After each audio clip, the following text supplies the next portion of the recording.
Fala galera, tudo certo? Passando aqui rapidinho, só para pedir para vocês aí o like e para se inscrever no nosso canal, que isso ajuda muito a produção do nosso conteúdo, beleza? Valeu, espero que gostem aí do vídeo. Fala galera, tudo certo com vocês? Mais um vídeo aqui no nosso canal. E hoje, nesse frio, né, nesse gélido dia em São Paulo, vamos falar um pouquinho sobre as contratações do Flamengo, né? Como vocês sabem, sempre, né? Eu sou flamenguista, então quis trazer aqui um pouquinho de conteúdo sobre o Flamengo também, sobre essas 4 contratações que o Flamengo está fazendo nesse final de janela de meio de ano. Bom, começando com quem tá na tela, né? O robozinho, o Misha, o famoso Michael. Michael, que é um ex-jogador do Flamengo, né? Ele, na verdade, era do Goiás há bastante tempo atrás, foi contratado pelo Flamengo, jogou 1 ou 2 anos, se eu não me engano, foi vendido para o Al Hilal e agora que o contrato dele acabou com o Al Hilal, ele está retornando para o Flamengo. Característica dessa negociação é uma contratação de fato, não é nenhum tipo de empréstimo nem nada, né? E ele é um jogador de 28 anos que assinou por 4 anos com o Flamengo. Então ele vai jogar aí talvez a melhor fase da carreira dele, né? Fisicamente falando, tecnicamente falando, que é próximo aos 30 no Flamengo. Uma contratação que foi feita de graça, porque ele terminou o contrato com o Al Hilal. Então o Flamengo não teve que comprá-lo, né? Ele veio de graça, transferência tranquila. O grande ponto aqui é que ele vai receber um salário alto por causa disso. Se eu não me engano, o Michel deve receber por volta de R$ 1,5 milhão por mês, até porque isso também são luvas diluídas. O que você sempre tem que entender é que quando um jogador vem de graça para um clube, não é bem de graça que ele vem. Isso acaba alavancando o salário que ele vai ganhar mensalmente, porque em uma contratação normalmente existe a luva, que é um valor financeiro que é pago de primeira, né, uma tacada só, como se fosse um bem-vindo, né, digamos assim. E aí para jogadores que vêm de graça, o salário muitas vezes é mais alto do que o normal, até por causa disso. Você dilui um valor que seria de compra em salários durante o período que ele permanecer no clube. Então é por isso que ele deve ganhar por volta de R$ 1,5 milhão. O Michael ele vinha sendo muito eficiente na Arábia Saudita. Ele foi campeão com o Al Hilal de mais de um título, então ele ganhou 2 campeonatos sauditas, 2 Copas Sauditas e 2 Supercopas Sauditas, que tem mais ou menos o mesmo modelo das brasileiras, né? Então ele teve sucesso absoluto no Al Hilal, era um cara muito importante pro time e assim muito bem cotado pela torcida, por todos lá, era um jogador muito importante. E você me pergunta, mas por que um jogador muito importante então foi liberado de graça? É porque lá funciona um pouco diferente, tipo, no futebol árabe, dinheiro não é exatamente uma questão, né? Então o jogador não queria ficar, ele queria sair, queria voltar pro Brasil e os árabes falaram, beleza, tranquilo, pode ir. E aí já, por sinal, né, informação, o Al Hilal já anunciou o João Cancelo, por exemplo. Então, né, não falta jogador bom pros caras também. Por isso que eles liberam com mais tranquilidade. Dito isso, o Al Hilal não, né? O Michael chega bem fisicamente, tecnicamente e com maturidade talvez que se transforma no melhor momento dele assim de carreira, né? A gente vai ter que ver como é que ele vai performar no Flamengo de fato. Só que ele fez uma pré-temporada, ele já acabou a temporada do ano passado, né, que é no meio do ano, igual a europeia. Teve férias, teve pré-temporada, já jogou 2 partidas pelo Al Hilal, que foram a Supercopa que ele ganhou agora, e já vem pro Flamengo pronto para jogar. Tanto que ele foi contratado semana passada, chegou já alguns dias depois e já foi jogar no final de semana contra o Bragantino. Então ele já foi titular no final de semana com uma sessão de treino e fez um gol. O Michel fez um gol de cabeça e participou muito bem do jogo, principalmente ali no primeiro tempo. E você vê que ele tá muito bem fisicamente, mesmo sem se entender direito com os colegas de equipe, porque não joga com eles há muitos anos. Conseguiu ser super eficiente e decisivo.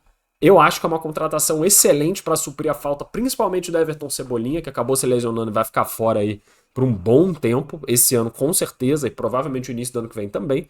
Então uma contratação fabulosa, assim, com certeza vai trazer muitos gols e muitas alegrias aí pra torcida do Flamengo. Além de que é uma presença absurda, né? O Michael é engraçado, porra, faz um monte de piada. Ele é foda, ele é foda. O robozinho é um grande jogador e foi uma boa contratação. É de Alexandro, porque o Alexandro também já está fechado com o Flamengo. Lateral esquerdo, de 33 anos, com passagens bem longas, né, em seleção brasileira e por grandes times europeus. Fechou com o Flamengo também de graça, né? Ele estava sem contrato, então vem de novo aí no mesmo sentido do Michael, né? Vem de graça com alto salário. Se eu não me engano, o Alexandre deve ganhar por volta de R$ 1,5 milhão, R$ 1,8 milhão por mês. É um salário de fato muito alto. O contrato dele é mais curto, né? É um contrato aí de 2 anos e meio, né? Porque até o fim de 2026, então são 2 temporadas e o final dessa. E ele vem para suprir uma carência muito importante também, né? A lateral esquerda do Flamengo, que tinha o Vinha e o Ayrton Lucas, mesmo que o Ayrton Lucas já seja considerado por muitos negociável, perdeu o Vinha.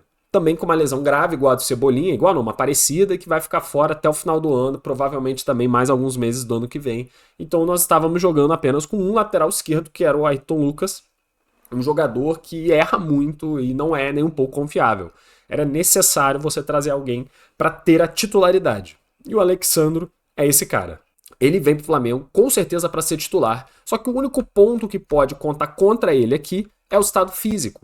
O Alexandro, ele tinha contrato com a Juventus, no qual ele ficou quase 10 anos, só que o contrato dele se encerrou esse ano, mais ou menos ali por volta de março e tal, quando acabou a temporada, e ele não renovou com a Juventus. E estava desde então procurando um novo local para jogar. Ele teve propostas da Europa, teve diversas propostas, mas ainda não tinha escolhido muito bem, teve suas férias e tudo mais, e depois que voltou, ele estava se preparando fisicamente, né, na estrutura de um clube português, que, putz, agora eu não vou lembrar o nome, mas também, tanto faz, que é de um amigo dele. Ele tem uns amigos que gerenciam esse clube, um clube menor de Portugal, mas ele estava lá em Portugal, então, se mantendo bem fisicamente, mas está sem jogar aí desde maio, algo por aí. Então tem alguns meses que ele já está parado. Se ele vai chegar fisicamente bem o suficiente para jogar ou não de primeira, é incerto. Vamos ter que descobrir aí nos próximos dias, semanas, né? E ele tem, de fato, um certo problema aí com lesão. O Alexandro já teve algumas lesões na carreira que acabaram atrapalhando um pouco o bom desenvolvimento do futebol dele. Se isso não acontecer, se ele for um cara que conseguir se livrar dessas lesões, ele é muito diferente e é um passo muito grande para a lateral esquerda brasileira, assim, do futebol brasileiro de maneira geral. Né? Não por acaso ele era o titular da seleção durante um bom tempo. Né? Principalmente considerando que a posição tá frágil hoje em dia, né? Você tem poucas opções boas de jogadores qualificados e, cara, qualquer cara que, porra, jogava na Europa e você pode até falar, pô, mas ele era meio mais ou menos, ele se escondia. Cara, no futebol brasileiro se destaca, não tem o que fazer. Então eu acho que ele vai ajudar muito o Flamengo também, suprir uma necessidade, uma carência muito grande desse elenco, né, sendo um cara importante. E o Ayrton Lucas vai continuar tendo sua importância, porque o Alexandre provavelmente não vai jogar sempre, todos os jogos, até pela condição física, a idade já de 33 anos. Então o Ayrton Lucas ainda vai ver tempo de jogo com certeza. Mas também gosto muito dessa contratação. Ah, e só passando, né? Pô, o Alexandre, ele é um cara extremamente qualificado, né? Ele jogou na Europa durante a maior parte da carreira dele. Ele jogou 4 anos no Porto e depois ele jogou quase 10 anos na Juventus, então ele tá quase 15 anos na Europa, né? Desde que surgiu, basicamente, no futebol. E ele ganhou já diversos títulos. Então ele tem dois campeonatos portugueses, ele tem 2 Supercopas da Itália, 5 Copas da Itália, 5 títulos italianos e uma Copa América pelo Brasil. Né? Então é um cara que já conquistou muita coisa. Aí realmente só a parte física que pode acabar afetando um pouquinho a performance dele. Outras 2 contratações, né, que não estão necessariamente fechadas ainda, mas provavelmente quando você estiver vendo esse vídeo já estará fechada, pelo menos é essa aqui, né? Aqui. É o Carlos Alcaraz, que é quem tá na tela. Jogador argentino que não é o tenista espanhol Carlos Alcaraz, né? É um jogador de 21 anos argentino que jogou no Racing e, curiosamente, já enfrentou o Flamengo numa Libertadores quando era mais jovenzinho, acho que tinha 18 ou 19 anos. Foi vendido pro Southampton, conseguiu um bom tempo de jogo lá, jogou algumas partidas, obviamente não conquistou nada, porque é o Southampton, né? Mas teve uma participação bem interessante.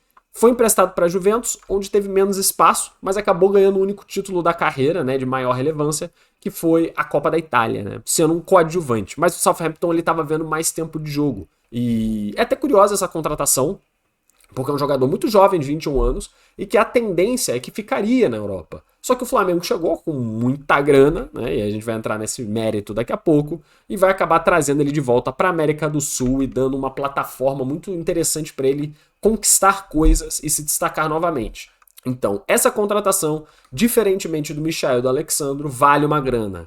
O Flamengo deve acabar desembolsando algo em torno de 20 milhões de dólares para contratar o Carlos Alcaraz, né, em definitivo, né, com um contrato longo, se eu não me engano também de 4, 5 anos. Se tornaria, nominalmente falando, a contratação mais cara da história do Flamengo. E muita gente discute se vale a pena, né? Visto o preço muito alto e o que esse cara ainda não mostrou tanto assim, tipo, ele já mostrou um grande futebol, mas putz, né? A contratação mais cara da história do Flamengo, devia ser um cara grande, renomado e tal. Não é verdade. Só que ele é muito, muito bom. E eu tenho um porém aqui que eu acho que é o maior diferencial, é que ele ainda é muito jovem. É um jogador só de 21 anos, que na minha opinião viria para ser um reserva do Arrascaeta, né? Ou então para ser um cara que jogaria do lado dele, né? Não bem um reserva, mas um cara que supriria essa necessidade, porque o Arrasca também é um cara que já não aguenta jogar sempre. Ele é um meio com todo campista, né? Ele já jogou de volante, já jogou de meio de campo, já tive diversas funções na carreira. Não é um jogador de tanta pegada de marcação, de tanto jogo físico, jogo forte assim, mas ele é um cara extremamente qualificado para achar passes, é muito inteligente e ele abre muito bem o campo, né? Ele consegue encontrar os colegas no campo da melhor maneira. Contratação excelente, com potencial de revenda.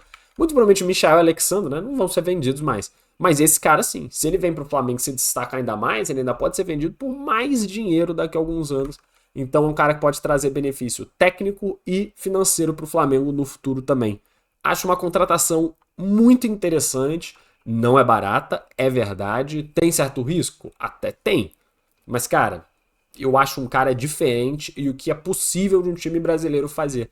Até voltando no que eu disse antes, né? É a movimentação dele ser vendido do Racing para o Southampton, ser emprestado para a Juventus, voltar para o Southampton e tá ali jogando Série A italiana, tá jogando Premier League, voltar para a América do Sul para jogar no Flamengo, não é um movimento tão comum para um jogador tão jovem, né? Só que eu acho que a grande questão aqui é que a plataforma Flamengo é muito maior do que a do Southampton, né? Ele vai ter muito mais mídia, ele vai ter muito mais visibilidade, até mesmo para times da Europa. Eu não sei até que ponto o nego vê jogo de Southampton, né? Que fica brigando ali para não cair na Premier League, é uma situação um pouco complicada. Então é um movimento curioso e não comum, só que ainda assim demonstra um poder grande que os times brasileiros vêm tendo, né? O Botafogo, Flamengo, Palmeiras ultimamente, e alguns outros que também estão tentando crescer agora, como o Bahia, estão tentando se tornar plataformas que chamem a atenção também de grandes jogadores jovens, que estão no futebol europeu. Porque não necessariamente jogar num time médio ou pequeno futebol europeu é melhor do que jogar num time grande do Brasil. Na verdade, eu garanto que não é. Então esses movimentos são interessantes e mostram talvez uma nova realidade aí do futebol, né? Das contratações do futebol brasileiro, principalmente para os clubes de maior expressão, é verdade. Alcaraz, muito provavelmente, no momento que você estiver vendo esse vídeo, já será jogador do Flamengo. Resta aguardar.